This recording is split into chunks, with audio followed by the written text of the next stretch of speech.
Hey guys, so today I'm going to be doing the start of a new little series, and it's the author spotlight is what I'm going to be calling it. So each time I do this I'm going to cover a different author and what I like about them and things like that, and different books that I've read from them. So yeah, that's pretty much the gist of that. I'm going to be doing Haruki Murakami today. He's one of my favourite authors. He's a Japanese man who has gotten so famous that his works are translated into English and several other languages. But yeah, and in case you're wondering, I have my little note card here, so if I'm looking at anything that's not around the place, that's what it is. But yeah, he's the most obscure writer I've ever read books from. It's really, really awkward to explain, because what he writes is like the real world, except slightly weirder than normal. So, this one is Dance, Dance, Dance, and it's about this guy who goes to stay in this hotel that he stayed in previously, and it's called the Dolphin Hotel, and there he meets a 13-year-old girl who's psychic and a school dropout, and it's really weird. Trying to get my head around how to describe this is very odd, but in the hotel he meets this sheep man. And the sheep man is in a different hotel completely. Well, in a different place completely. Like he goes. Oh, this is really awkward to describe.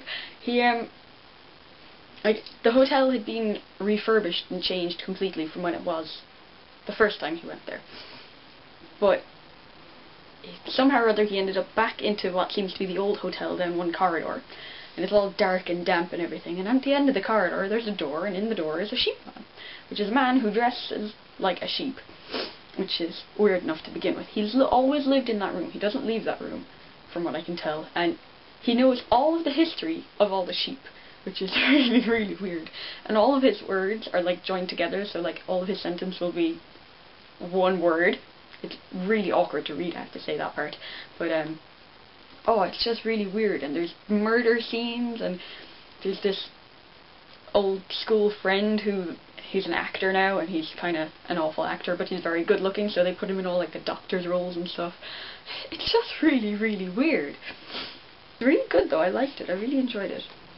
It's Kafka on the Shore, which is the first of his books, of his fiction books that I've read. And this is a young adult book, and it is incredible. This is one of my favourite books ever.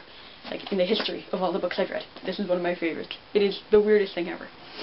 So it's based on the idea that Plato had, and or Plato, however you want to say it, and he had this idea that people were not just an individual gender, they were male male, female female, or male female.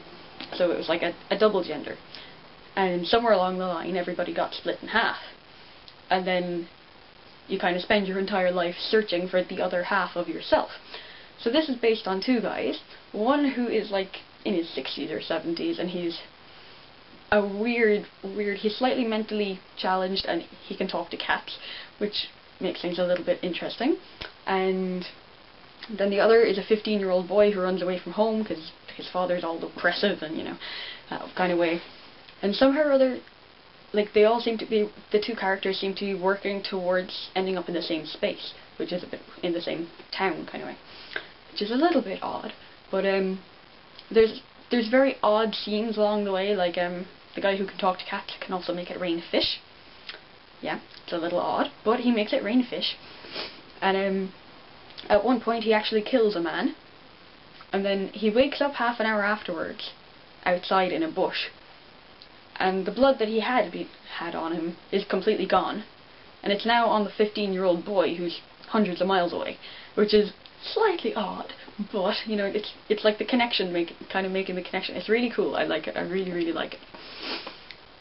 And yeah, it's bizarre and it's interesting, and you'll probably notice that all of his books have similar kind of covers. By the way, they're all white with just a little bit of decoration. But I think it's kind of cool. It's very classic. It's Norwegian Wood. Now this one's been made into a film, which is where the cover comes from. This is the film cover, and God, I love this dude. He's yeah. Anyway, he's incredible. He's a very good actor too. He was L in the Death Note movies, which is pretty funky. You know, if you can be L in the Death Note movies, then you've got it made. But this is a romance novel. It's probably one of the only ones he has that's a full-blown romance novel, and it's very weird. It spans over quite a number of years, starting from when the guy's in college, and he has this really, really weird roommate who's very funny, I have to say. I like the roommate quite a lot. But he does like the radio Taiso exercises at 6 o'clock every morning. He wakes up like the entire dorm room every morning doing his exercises, which is really quite funny. Oh, he's just a bizarre man. But he ends up going out with this girl for a while, and the girl used to be going out with his best friend, which is a bit, you know, weird. But she's a little bit mentally unstable. Throughout the book, she ends up going into like a mental nursing home kind of place, and she writes him letters and things. It's very weird. It's not one of my favourite ones, I have to say. It's good, but it's not my favourite one. The movie was fairly good too, though.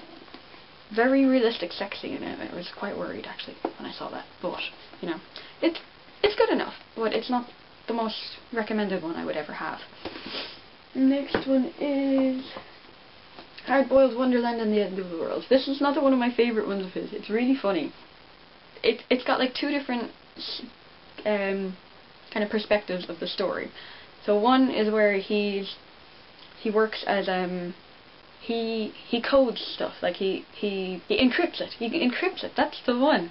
I knew it was in there somewhere. He encrypts things, and that's his job, and he does it like subconsciously and things like that. It's very weird, that kind of perspective. But he's the only one who's able to do this special technique of encrypting, and it turns out like they did things to his brain to make him able to do that, and since then he's also been living in an alternative world, which is where the other perspective comes from.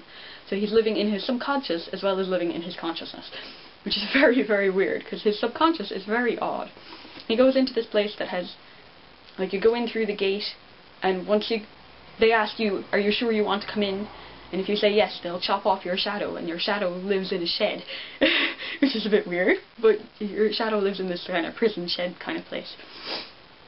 And the gatekeeper gives you a job, and there's only one person who can ever do any one job. Like, there's no need for like hundreds of people doing the one job. Just one person does every job. So he's given the job of reading the memories of skulls of unicorns. Which is where things start getting a little bit weird in this book. Because the scientist dude who does all the experiments on your man's brain decides to send him a unicorn skull in real life. And further on you learn that it's not a real unicorn skull at all. It's just a reconstruction made from what he could see in your man's mind. But it's very odd the way they do it. It's really funny. It's really, really bizarre. I really enjoyed this one. It's one of the ones I went through really, really quickly. Some of them, his books are very hard to kind of read and get into, because there's a lot of philosophy and there's a lot of science in it, but some of them are a lot easier to read than others. They can be quite awkward to read, so they're not the kind of book you can read while you're kind of half asleep. You have to be really awake and consciously reading, because if you leave like even one sentence, if you skip even one sentence, you could completely have no idea what's happening for the rest of the book. It's really weird. But this was the first book that I actually ever read from him, and this is what I talk about when I talk about running, and it's actually his only memoir style book, and it's tiny compared to all the rest of his books. Like, this is a standard book from him. To think that his life only takes up this much room is quite extraordinary. But one of the things I really thought was weird when reading this is that, like, it didn't bother me when I first read it, but then I read his other books, and he's the most ordinary man. Like, he went to college, he got married, he opened a jazz bar, and then randomly decided, I'm going to be a writer, so he closed his jazz bar and became a writer, and he's just so ordinary. And then you read his other books and you're like, wait, what? You'd think he'd have to be some kind of weird, extraordinary type of man to write such odd books, but he's the most ordinary kind of man I've ever come across, to be honest. It was almost slightly boring reading this book, because he's so ordinary. It made it interesting at the same time, and it was a subject that I really like because it's running and I like running, but it was very bizarrely ordinary. Yeah. And the one I'm reading at the moment from him is A Wild Sheep Chase. I mentioned this previously. Sometimes I stop and come back to it. Now this one's a really easy one to read because it's divided into really small chapters. Each chapter would only be a couple of pages long.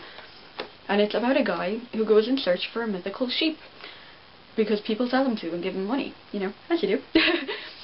But yeah, there's this picture of sheep that he publishes in his, whatever he's publishing, newspapers or whatever, and turns out there's a sheep in that picture that doesn't actually exist, or shouldn't exist, or to be correct.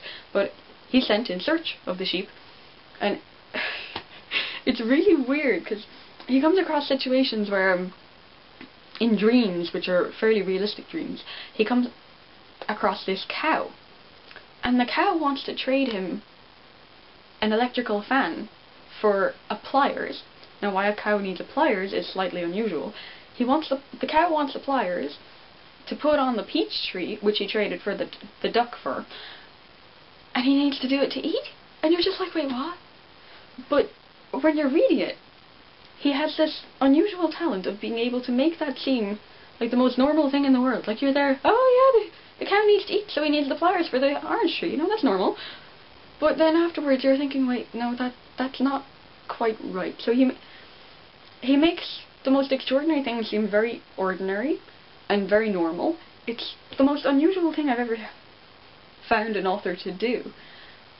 Like, even in the Kafka on the Shore, it seems rather normal to have fish raining out of the sky. You know, it's not normal at all, but he writes it in such an offhand way that, you know, you happen to think, oh yeah, that's normal, it's just fish raining. You know, happens the whole time. It's just very bizarre. I love his books. Oops. There goes one of them. I really do love his books. I have other ones on my shelf too that I haven't read yet. Like the ones that were published latest, or the IQ 84 series. There's 3 books of those, and I'm really excited to read those. They were my self-Christmas present. I was so excited about that. I also have the Wind Up Bird Chronicles, which is a huge book. Like, it's really hefty, and there's a hell of a lot of pages. Only 600. Seems like more though. But this is another story featuring a cat. He seems to really like cats along the way. I don't know, I wonder if he actually owns a cat. Because it seems quite likely. But yeah, he has cats in a lot of these books. They tend to just, you know, show up everywhere. But yeah, that's pretty much it on this author. I love him. I really do. Like, the only book I found that I didn't exactly enjoy wholeheartedly was Norwegian Wood. And, you know, that was kind of like an experiment he did, trying to write a romance book when he had never done it before, so, you know, obviously it's not going to be the most amazing. I thought it was interesting that of all his books, that was the one that was made into a film, though. Because I think they could do some amazing things with some of the other books. But, you know, that's that. I think some of his other ones as well have been made into films, but I haven't seen those myself. But I really enjoy his books. They're very funny in an unusual way, and they really make you think about whether things are normal or not normal, and they're very kind of philosophical and stuff. It's very interesting, so I definitely recommend reading these ones. My favourites, Kafka on the Shore and Hard-Boiled Wonderland and the End of the World. Those 2 are definitely my favourites. I think it's because they're much more kind of away from reality than the other ones. A lot of them are they're very real because they are in a real world. There's just slight oddities. These ones are very, very unusual. So yeah, that's pretty much it. I hope you enjoyed that, and let me know if there's any authors that you want me to do these author spotlight videos on in the comments, because I love knowing new authors. I tend to kind of stick within my own little niche of authors, and I should expand a little. So if you have any favourite authors, let me know in the comments below, and yeah, I will talk to you again soon. Bye!